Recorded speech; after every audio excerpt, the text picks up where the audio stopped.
Katika moja wa wanachama wengine ambao ni maarufu na wana jina kubwa sana ni Mudi Nondo. Atuelekeze vizuri, kwa nini Mudi Nondo na kwa nini Tanga Mkwakwani Fitness Club? Okay. Mambo vipi wadau? Kwanza nawakubali sana wanangu kwa sababu nyie mnatunga sana mkono sisi kama umoja wa Segerea. Yes. Lakini pili kama Mudi Nondo. Pia nipende kumpongeza ndugu yangu hapa kwa sababu amekuwa bega kwa bega na mimi mwanzo mpaka mwisho, na bado tutazidi kuwa pamoja huko tunapoenda, kwa mtufuatilie. Lakini kwa nini Mudi Nondo? Mudi Nondo ni tunahusika na niseme michezo ya aina tatu. Yeah. Wa kwanza fitness, pili boxing, alafu na jogging.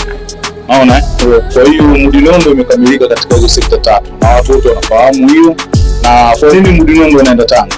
Kwanza Tanga ni nyumbani, lakini pia tunaenda kukiwasha kule na wanangu hawa. Kuna wadau wengi ambao nataka niwafikishe Mudi Nondo ilikuwaje mpaka akawa hivi, atokea wapi. Unaona Kwa hiyo kuna vingi vizuri vya kujifunza, kwa hiyo inabidi tuungane kwa pamoja ili watu waende kaone. Kwa hiyo baki hapa kwenye channel yetu ya Mudi Nondo, utaona vitu vingi.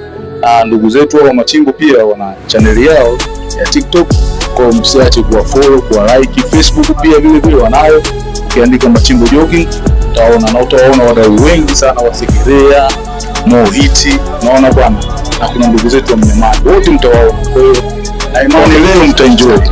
Okay. Kwenye moja ya maelekezo yako umesikia katika kuna aina tatu za michezo ambazo umetaja.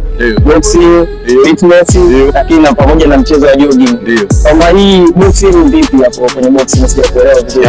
Moja ya boxer au una train maboxer? Mimi kama Mudi Nondo tuna train maboxer kwa sababu Mudi Nondo imegawanyika katika hiyo vitengo vitatu. Kuna matrainer wapo kwa ajili ya aerobics, kuna matrainer wapo kwa ajili ya boxing, lakini pia kwenye masuala ya mbio za pole kama hivi. Kwa hiyo kwa hiyo hivyo tunazidi kusupport. Kwa Mudi Nondo kwa hizo zinatoka kama zote. Au sio?